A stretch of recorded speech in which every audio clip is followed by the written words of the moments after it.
Hello dear student, कैसे हो? आज हम स्टार्ट करें हमारा नया टॉपिक्स। जैसे कि आपको पता है कि उसी कड़ी में आज हम स्टार्ट करें हैं प्रेजेंट इंडेफिनिट टेंस के टू फील वर्ब। हमने इसका बैकग्राउंड आपको बता दिया था। आज हम प्रेजेंट इंडेफिनिट टेंस के टू फील वर्ब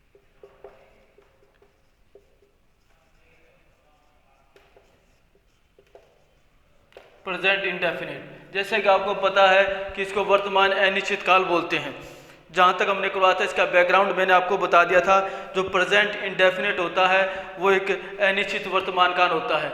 इसमें वर्तमान काल में जैसे मैंने आपको बताया था अफर्मेटिव सेंटेंस मैंने आपको बताया था। अफर्मेटिव फर्स्ट ऑफ ऑल थोड़ा रिपीटेशन में आपको बता देता हूँ। अफर्मेटिव सेंटेंस,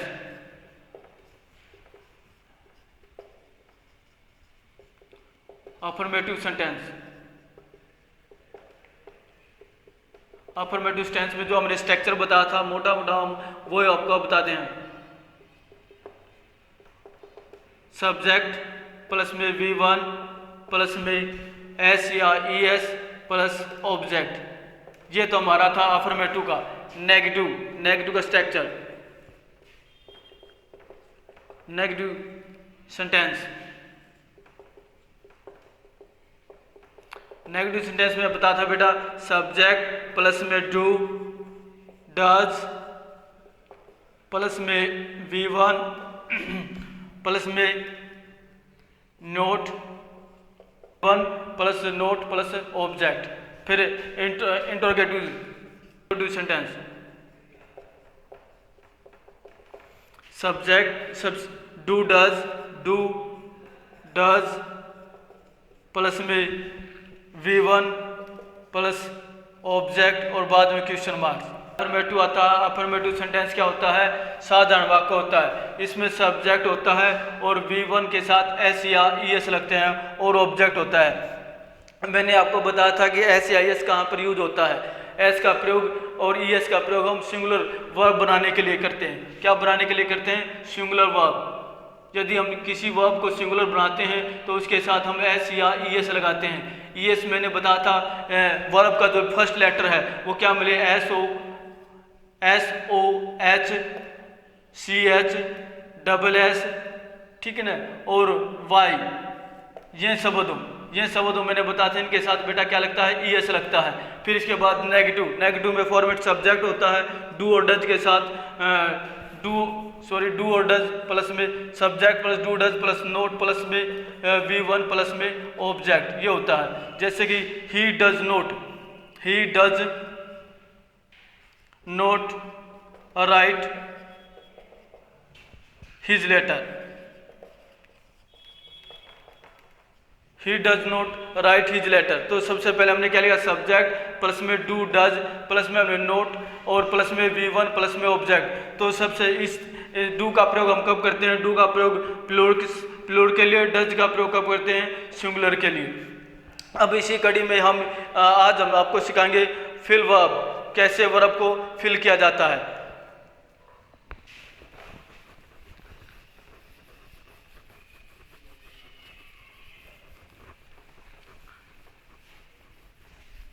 फिल वर्ब आज हम आपको सिखाएंगे जो पेपरों में आते हैं, ठीक है ना। जो कोई भी कम्पिटिटिव एग्जाम होते हैं वहाँ पर इसको यूज किया जाता है। बिल्कुल आसान से सरल रूल्स हम आपको बताएंगे ताकि आपको पता चल जाए कैसे वर्ब फिल करनी है। रूल नंबर फर्स्ट हमारा क्या कहता है?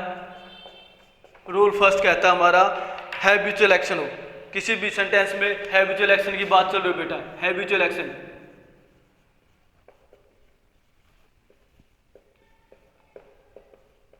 हैबिचुअल एक्शन क्या होता है बेटा? दैनिक आदत होती है। हैबिचुअल एक्शन को यदि हम हिंदी में बोलेंगे तो दैनिक आदत,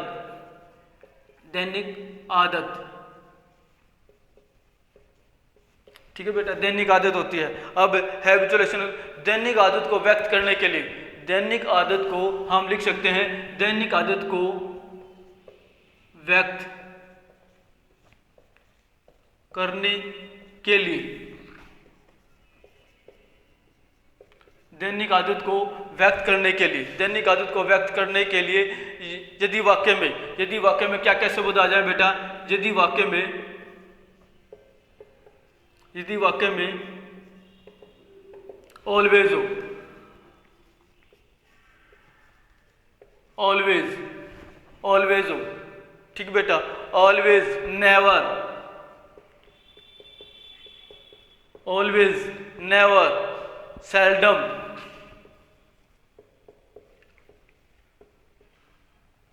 always, never, seldom, often, often, daily. ये कुछ वर्ड, कुछ एडवर्ब होते हैं बेटा, ये आपने देखनी है। Always, never, seldom, often, daily, everyday, everyday, every week,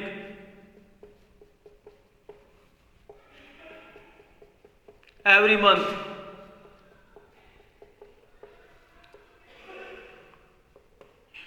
every month, once a week,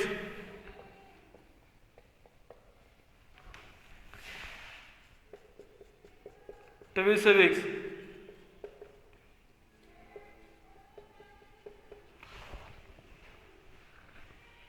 twice a week, twice a week। देखो बेटा ये शब्द क्या होते हैं, ये सब एडवर्ब होते हैं। ये यदि ये एडवर्ब आपको किसी भी सेंटेंस में दिखाई दे, वहां हमने प्रेजेंट टेंस को ही फिल करना है। कौन से टेंस को फिल करना बेटा? प्रेजेंट टेंस, ठीक है ना, प्रेजेंट टेंस। ये शब्द हमें क्या दिखाते हैं?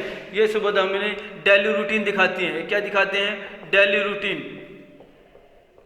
ये शब्द हमें डेली रूटीन के बारे में बताते हैं बेटा, जो हर रोज होने वाली क्रिया है। कौन कौन से शब्द है? Then I repeat again, always, never, seldom, often, daily, everyday, every week, every month, once a week, twice a week. ये सब एडवर्ब होते हैं जी। ऑलवेज हमेशा, नेवर कभी कभार, सेल्डम कदाचित, ऑफन प्राय, डेली हर रोज, एवरीडे प्रत्येक दिन, एवरी वीक प्रत्येक सप्ताह, एवरी मंथ प्रत्येक महीना, वंस ए वीक सप्ताह में एक बार, ट्वाइस ए वीक सप्ताह में 2 बार। ये सब चीज़ें क्या होती हैं बेटा? डेली रूटीन के वर्ड्स हैं। जहां हमने ये टेंस में दिखाई दे, किसी भी वाक्य में दिखाई दे, तो वह हमने प्रेजेंट टेंस को ही फिल करना है। For example, he takes bath every day. He takes bath every day. She goes out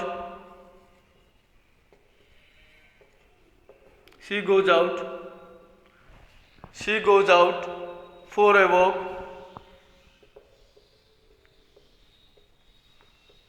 She goes out for a walk every day.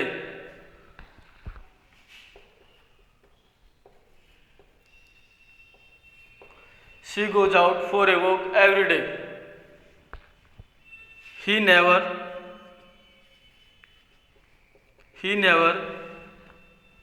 speaks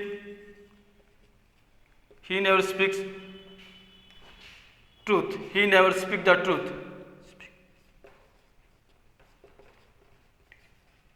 He never speaks the truth. वह कभी भी क्या नहीं बोलता? सच्चाई नहीं बोलता। तो देखो बेटा, अब यहाँ देखना हमारा एडवर्ब कौन सा है? एवरीडे। एवरीडे मैंने आपको बताया था, कोई भी शब्द आ जाए, एवरीडे आ जाए, एवरी वीक आ जाए, एवरी मंथ आ जाए, सेल्डम आ जाए, ऑफन आ जाए, वंस ए वीक्स आ जाए, ट्वाइस ए वीक्स आ जाए, ये सब किसी भी सेंटेंस में या सेंटेंस के लास्ट में दिखाई दे, तो वहाँ हमने प्रेजेंट टेंस फिल कर देना है। कौन सा टेंस? Present tense. आपको पता है प्रेजेंट टेंस का बैकग्राउंड मैंने आपको बता रखा है क्या होता है। प्रेजेंट टेंस पर फिल करेंगे हम। V1 के साथ हम क्या लगाएंगे? एस या ES। अब देखो यहाँ क्या लगा देगा? ये ही क्या है? सिंगुलर है। ही कौन सा सब्जेक्ट है? सिंगुलर सब्जेक्ट है बेटा, इसलिए हमने वर्ब के साथ क्या लगा दिया? एस लगा दिया, ठीक है ना। और बात एवरीडे, वो क्या कर रहा है? हर रोज स्नान करता है। सी क्या है? सी सिंगुलर सब्जेक्ट है। सी कौन सा सब्जेक्ट है? सिंगुलर सब्जेक्ट है, इसलिए ये अपने साथ कौन सी वर्ब लेता है?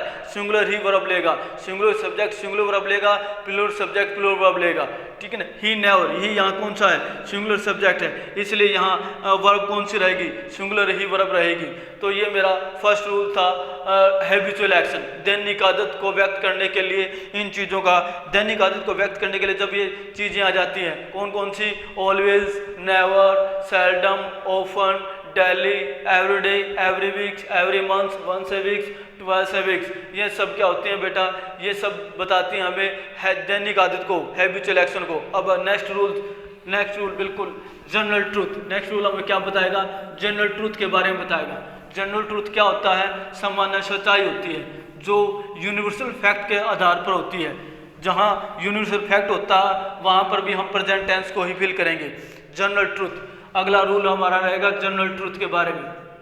Rule number second, general truth. General truth क्या होता है बेटा, सामान्य सच्चाई या सार्वभौमिक सच्चाई। सामान्य सच्चाई बोल सकते हो आप इसको, या सार्वभौमिक सच्चाई बोल सकते हो, यूनिवर्सल फैक्ट भी बोल सकते हो आप इसको। अब यूनिवर्सल फैक्ट क्या होता है बेटा, आपको पता होगा। यूनिवर्सल फैक्ट सार्वभौमिक सत्य होता है बेटा, जिसको आप कभी भी झूठी साबित न कर सके। सार्वभौमिक सत्य, इसके बारे में अब ये जब किसी टॉपिक में या किसी सेंटेंस में दिखाई दे तो वहां पर भी हम प्रेजेंट टेंस का ही प्रयोग करेंगे बेटा, बिल्कुल बेधड़क होकर हम इसको यूज करेंगे। जनरल ट्रूथ, यहाँ हमने संकोच करने की जरूरत ही नहीं है। जैसे कि मैं फॉर एग्जाम्पल एक्सरसाइज बता देता हूँ। For example, the sun rises in the east.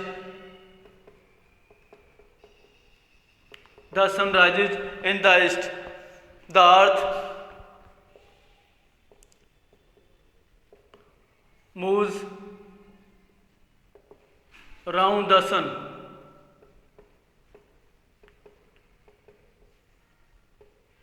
The earth moves around the sun. अब देखो बेटा, यहाँ सूर्य कहाँ से उगता है, पूर्व से उगता है। कहाँ से उगता है बेटा, पूर्व से उगता है। तो यह क्या, कौन सी सच्चाई, सार्वभौमिक सच्चाई है, इसलिए हमने कौन सा टेंस फिल कर दिया, प्रेजेंट टेंस फिल कर दिया। यहाँ देखने की होगा बेटा, सन क्या है, ग्रह या नक्षत्र है। यहाँ मैं आपको आर्टिकल में सिखाऊंगा, ग्रह और नक्षत्रों के साथ हम आर्टिकल दा का प्रयोग करते हैं बेटा।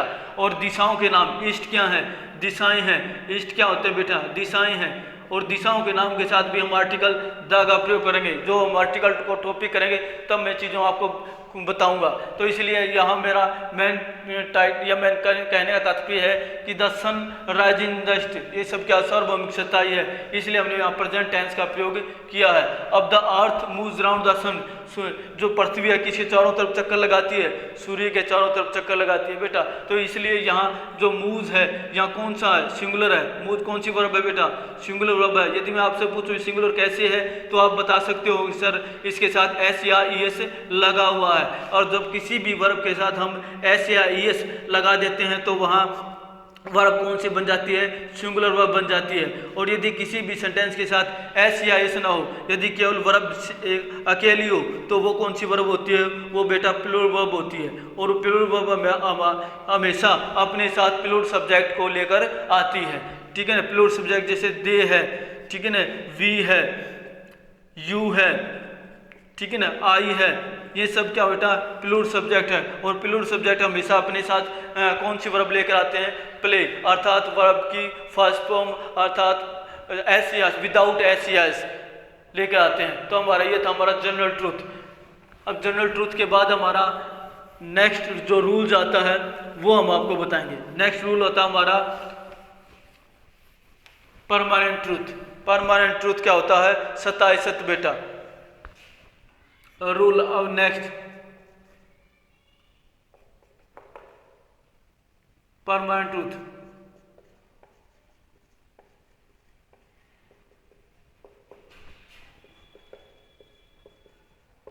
परमानेंट ट्रूथ क्या होता है बेटा, स्थायी सत्य।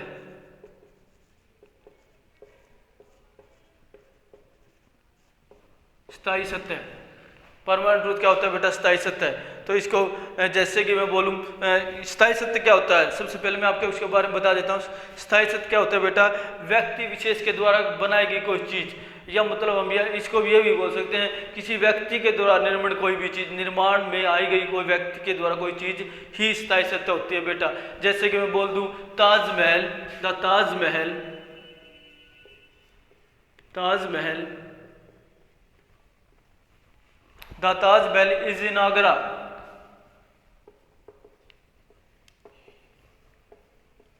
Is in Agra, the Taj Mahal is in Agra. Taj Mahal कहाँ पर बेटा?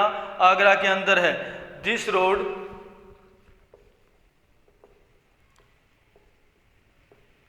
दिस रोड लेड्स, ये लेड्स जाना बेटा, दिस रोड लेड्स कहाँ पर जाता है? This road leads to the state bank, state bank. This road leads to the state bank, कहाँ जाता है बेटा? स्टेट बैंक की तरफ जाता है। सिंपल सी बात। अब देखो बेटा, ये ताजमहल किसके द्वारा निर्मित है? व्यक्ति विशेष के द्वारा निर्मित है। अब रोड किसके द्वारा निर्मित है? व्यक्ति विशेष के द्वारा। किसके द्वारा बेटा? व्यक्ति विशेष। और ये सब हमें क्या, किस चीज़ के बारे में बताते हैं? स्थायी, परमानेंट ट्रूथ के बारे में बताता है बेटा। किस चीज़ के बारे में बताता है? परमानेंट ट्रूथ के बारे में। किस चीज़ के बारे में? परमानेंट ट्रूथ के बारे में बताता है। स्थायी सत्य के बारे में बताता है। स्थायी सत्य का बोध करवाता है, ठीक है ना। और जब भी किसी सेंटेंस में स्थायी सत्ता का बोध होता है तो वह हम कौन सा टेंस यूज करेंगे? प्रेजेंट टेंस यूज करेंगे बेटा। कौन सा टेंस यूज करेंगे? प्रेजेंट टेंस, प्रेजेंट टेंस, ठीक है ना बेटा। ये हमारा परमानेंट ट्रूथ, जहाँ पर भी हमें ये दिखाई दे ये परमानेंट ट्रूथ है। यदि ये भी एक क्या होता है बेटा, जिसको हम झूठी साबित नहीं कर सकते परमानेंट ट्रूथ को, ठीक है ना। वो बिल्डिंग या वो इमारत जिसको आप बिल्कुल भी झूठी साबित ही नहीं कर सकते, वहाँ पर भी हमने कौन सा टेंस यूज करेंगे? सिंपल सी बात है, प्रेजेंट टेंस यूज करेंगे बेटा परमानेंट ट्रूथ के लिए। कौन सा टेंस यूज करेंगे? Permanent truth. अब नेक्स्ट एग्जांपल आता है हमारा सब एडवर्ब क्लोज। नेक्स्ट एग्जांपल की तरफ हम, नेक्स्ट रूल्स की तरफ हम बढ़ते हैं। सब एडवर्ब क्लोज। सब एडवर्ब क्लोज क्या होते हैं बेटा? उपवाक्य होते हैं। सब एडवर्ब क्लोज क्या होते हैं? उपवाक्य होते हैं। नेक्स्ट रूल्स, सब एडवर्ब क्लोज।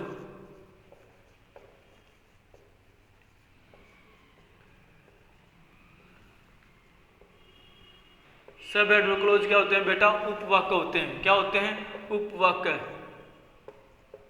अब देखो बेटा, सब एडवर्ब क्लोज इसका यदि कोई सेंटेंस, यदि हम कह सकते हैं, यदि प्रिंसिपल क्लोज,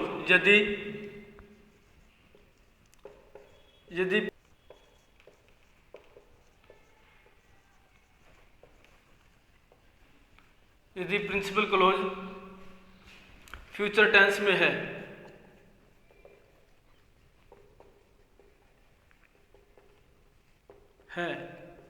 तो हम सबऑर्डिनेट क्लोज,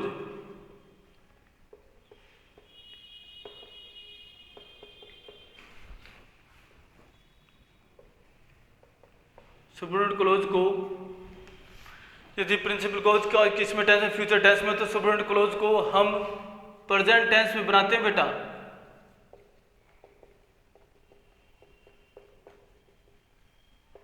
में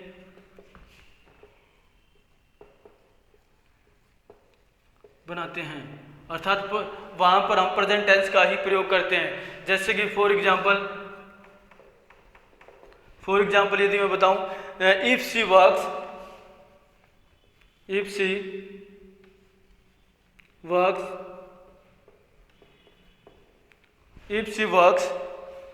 hard,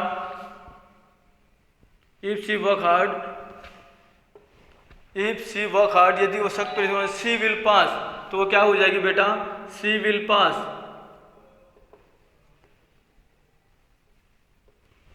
if she work hard she will pass. अब देखो बेटा, ये कौन सा क्लोज होगा हमारा? ये हमारा होगा सबऑर्डिनेट क्लोज।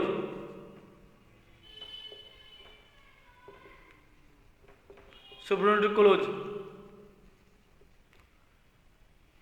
इसको हिंदी में बोलते हैं हम आश्रित वाक्य। कौन सा वाक्य बेटा? आश्रित वाक्य। अब ये कौन सा? Principal close. ये कौन सा क्लोज होगा? Principal close.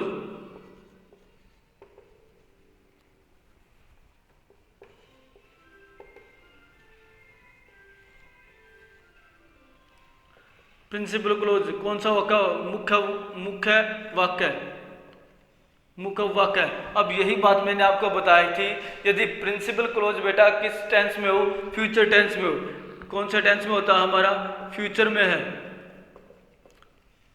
फ्यूचर टेंस में है। शैल या विल, आपको पता है फ्यूचर टेंस में शैल या विल मिलता है, शैल और विल, शैल और विल। तो सिंपल सी बात है, सबऑर्डिनेट क्लोज को हम कौन से टेंस में ले लेंगे, हम प्रेजेंट टेंस में ले लेंगे। कौन से टेंस में लेंगे, प्रेजेंट टेंस में।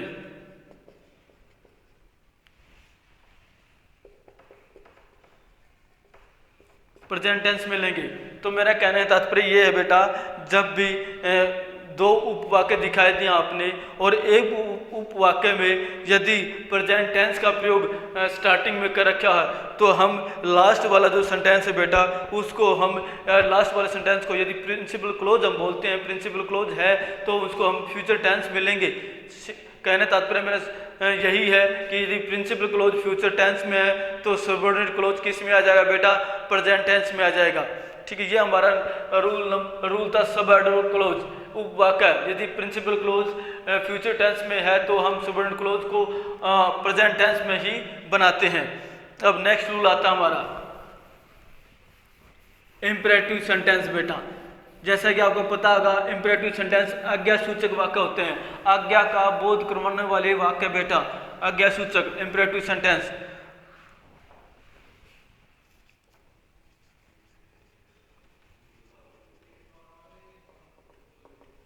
इंपेरेटिव सेंटेंस आज्ञा सूचक वाक्य, आज्ञा का बोध करवाने वाले वाक्य बेटा, आज्ञा का बोध करवाने वाले या आज्ञा सूचक। आज्ञा सूचक वाक्य सभी को पता भी होगा बच्चों आपको। आज्ञा सूचक वाक्य क्या होता है बेटा, जिसमें परमिशन दी गई हो, जिसमें किसी को बारे में बोला गया हो, किसी को आदेश दिया गया हो, किसी को अनुमति दी गई हो, तो इंपेरेटिव सेंटेंस के अंतर्गत वाक्य आता है बेटा। जैसे मैं बोल दूं ओबे योर पेरेंट्स, ओबे योर पेरेंट्स,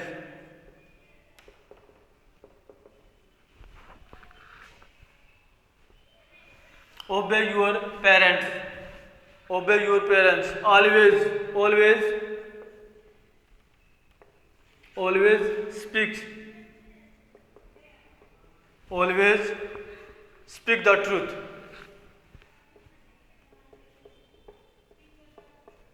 अब देखो बेटा, ये सब क्या है, इंपेरेटिव का बोध करवाते हैं, आज्ञा का बोध करवाते हैं। हमें अपने माता पिता का कहना का या आदेश का पालन करना चाहिए, हमेशा हमें सच्चाई बोलना चाहिए। या फिर अदर एग्जाम्पल भी हम देख सकते हैं, ओबे योर एल्डर या obey respect your elders, respect your elders. ये सब क्या होते हैं, इंपेरेटिव सेंटेंस के अंतर्गत वाक्य आ जाते हैं बेटा। कौन से सेंटेंस के, इंपेरेटिव।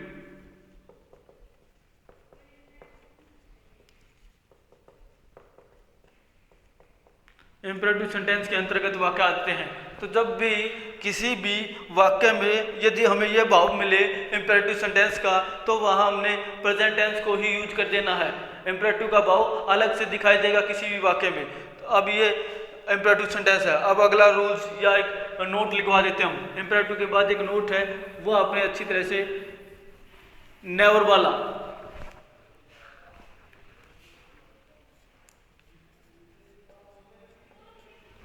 नेवर, जिस वाक्य में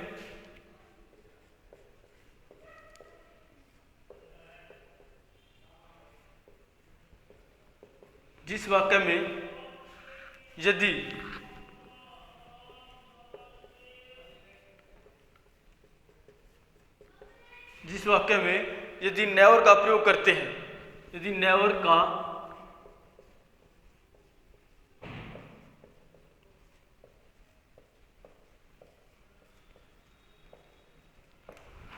जिस वाक्य में यदि हम नेवर का प्रयोग करते हैं, तो उसमें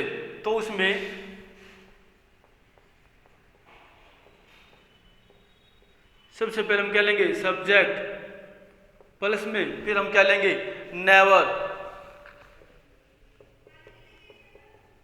प्लस में वर्ब प्लस में ऑब्जेक्ट। ठीक है ना। ये क्या होता है बेटा, ये मैंने बता दिया आपको। जिस वाक्य में यदि हम नेवर सब्जेक्ट यूज करते हैं, ये किस चीज़ के लिए कि ये प्लूर में, ये किस चीज़ का एग्जाम्पल है, प्लूर का स्ट्रक्चर है। अब यदि मैं सिंगुलर का स्ट्रक्चर बनाऊं, सिंगुलर के अनुसार यदि हम नेवर का प्रयोग करते हैं तो कैसे बनेगा। सबसे पहले हम कह लेंगे सब्जेक्ट प्लस में नेवर प्लस में V1 के साथ S या ES प्लस में ऑब्जेक्ट। ये बेटा किस चीज़ का हो गया, सिंगुलर का। ये सिंगुलर का, जैसे कि मैं बोल दूं एग्जाम्पल के तौर पर Raju never tells, Raju never tells A lie, Raju never tells A lie, you never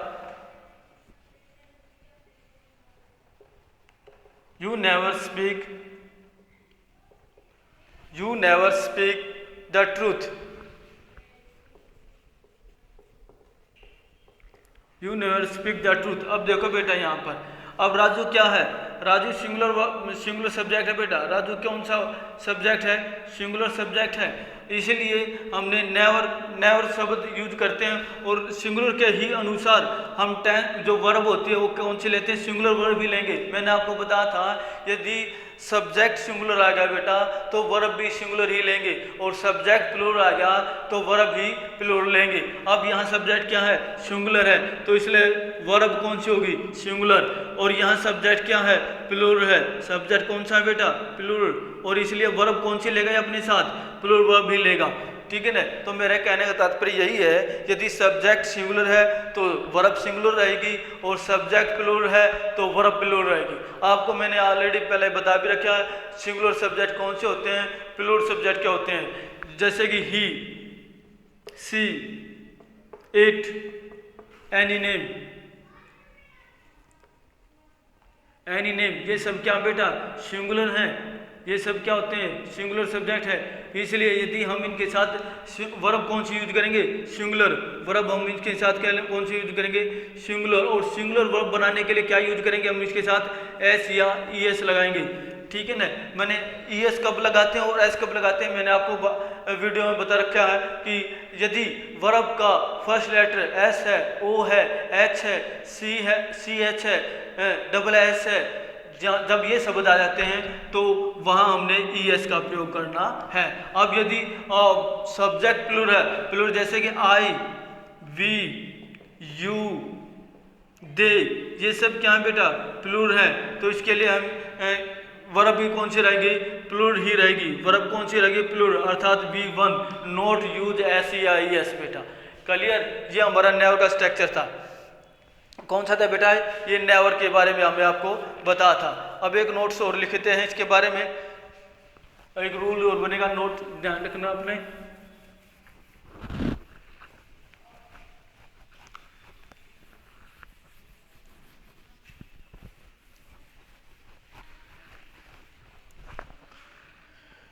note लिखना बेटा, न्यूज़पेपर कब कहाँ का है, न्यूज़पेपर,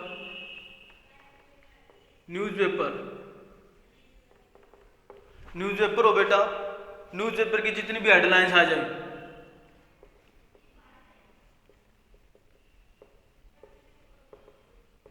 न्यूज़पेपर की हेडलाइंस और स्पोर्ट्स,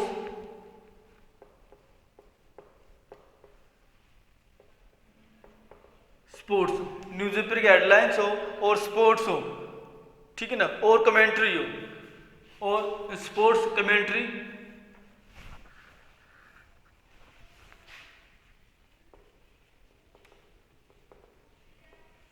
न्यूज़पेपर की हेडलाइंस और स्पोर्ट्स कमेंट्री, ठीक है ना। इनके साथ, इन सभी के साथ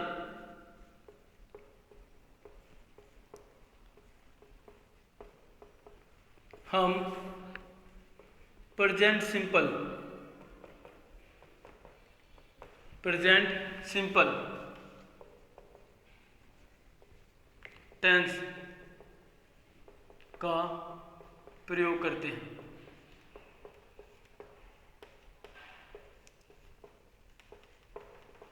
सिंपल सी बात है बेटा, आपने न्यूज़ पढ़ते हो, आप न्यूज़पेपर की हेडलाइंस आ जाए, न्यूज़पेपर की कोई भी हेडलाइंस हो, करंट में, स्पोर्ट्स हो, खेल हो, या कमेंट्री हो, तो इनके साथ हमने प्रेजेंट टेंस का ही प्रयोग करते हैं बेटा। जैसे कि मैं बोल दूं example, PM sign, PM science, PM sign deals, PM sign the deals या डील्स। अब यहाँ ये क्या है, न्यूज़पेपर की हेडलाइंस है, न्यूज़पेपर या न्यूज़ है बेटा, तो यहाँ पर भी हमने प्रेजेंट टेंस का प्रयोग है। Sachin strikes, Sachin strike the ball, Sachin strike the ball and off it, क्या हुआ, and off it goes, off it goes कहां से ले गई, across the boundary line, across the boundary line बेटा, द बाउंड्री लाइन।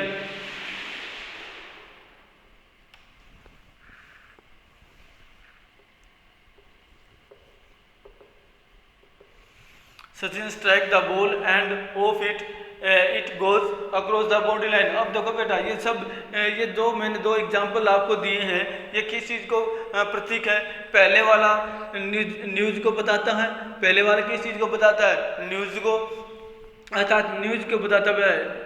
कभी भी किसी भी न्यूज़ के बारे में हम बात कर रहे हो तो वहाँ पर भी हमने प्रेजेंट टेंस का ही प्रयोग कर देना है। कौन से टेंस का प्रयोग करोगे आप, प्रेजेंट टेंस। कौन सा टेंस यूज करोगे आप, प्रेजेंट टेंस। उसी प्रकार से अब ये कौन सी कमेंट्री होगी, ये हमारी कौन क्या होगी, कमेंट्री, ये हमारी कमेंट्री। जब भी हम कमेंट्री सुनाते हैं या कमेंट्री सुनते हैं तो कौन सा टेंस यूज होता है वहाँ पर हमेशा कमेंट्री में भी प्रेजेंट टेंस का यूज होता है बेटा। जब भी हम कमेंट्री बोलते हैं या सुनाते हैं या सुनते हैं तो प्रेजेंट टेंस ही यूज करते हैं। कौन सा टेंस यूज करते हैं, प्रेजेंट टेंस। इन चीज़ों का हमने विशेष कर ध्यान रखना है। तो आज का टॉपिक हमारा इसी के बारे में था कि वर्ब कैसे फिल की जाती है, किन किन रूलों को हमने फॉलो करना है ताकि हमें किसी भी सेंटेंस में ये रूल दिखाई दे देते हैं तो हमने वहाँ पर हमने प्रेजेंट टेंस का ही प्रयोग करना है। मैं दोबारा से आपको थोड़ा सा फ्लैशबैक के बात बताता हूँ। फर्स्ट रूल था हमारा हैबिचुअल एक्शन। हैबिचुअल एक्शन दैनिक आदत को बताने के लिए होता है। दैनिक आदत में मैंने कुछ वर्ड दिए थे, ऑलवेज, सबसे पहला वर्ड हमारा always, never, seldom, often, sometimes, daily, everyday, every week, every month, once a week, twice a weeks, ये सब एडवर्ब होते हैं और डेली रूटीन वर्ड्स होते हैं। ये किसी भी सेंटेंस में दिखाई देते हो तो वहाँ हमने प्रेजेंट टेंस यूज करना है। फिर सेकंड रूल मैंने आपको बताया था जनरल ट्रूथ। जनरल ट्रूथ क्या होता है बेटा, सामान्य सच्चाई होती है जो हमारे यूनिवर्सल फैक्ट और सामान्य सच के बारे में बताती है। जैसे मैं बोलूँ the sun rises in the east, the earth moves around the sun, ये सब क्या होते हैं बेटा, सामान्य सच्चाई होती हैं, अर्थात वे सच्चाई जिसको वे बिल्कुल भी झूठी साबित नहीं कर सकते हो। साइंटिफिक ट्रूथ, वैज्ञानिक तथ्य से प्रमाणित चीज़ें। परमानेंट ट्रूथ क्या होता है बेटा, स्थायी सत्य। मैंने बताया था जो स्थायी सत्य क्या होता है, व्यक्ति के द्वारा बनाई गई कोई भी चीज़ जिसको आप झूठी साबित नहीं कर सके, वो भी हमारा क्या होता है, परमानेंट ट्रूथ के अंतर्गत आता है।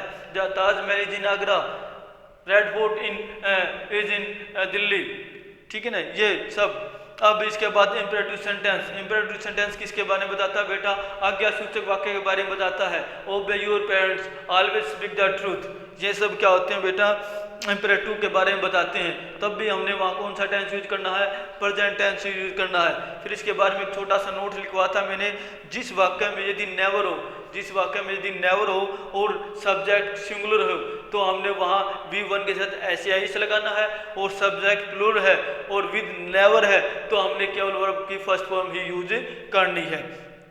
और फिर इसके बाद बताता है यदि न्यूज़पेपर की हेडलाइंस आ जाए, कमेंट्री आ जाए, स्पोर्ट्स आ जाए, तब भी हमने वहाँ कौन सा टेंस यूज करना है, प्रेजेंट टेंस यूज कर देना है। कुछ वर्ड्स हैं बेटा, एक दो वर्ड्स नोट में आपने वो भी लिखने हैं।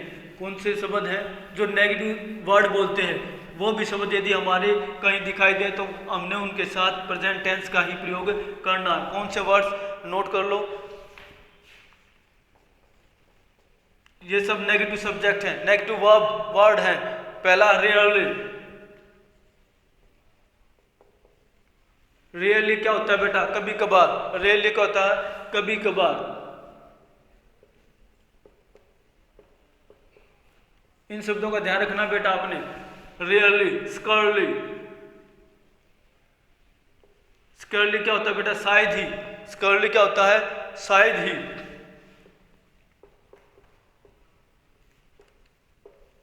स्कर्ली क्या होता है, शायद ही।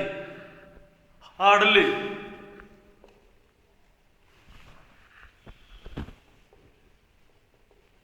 हार्डली मुश्किल से।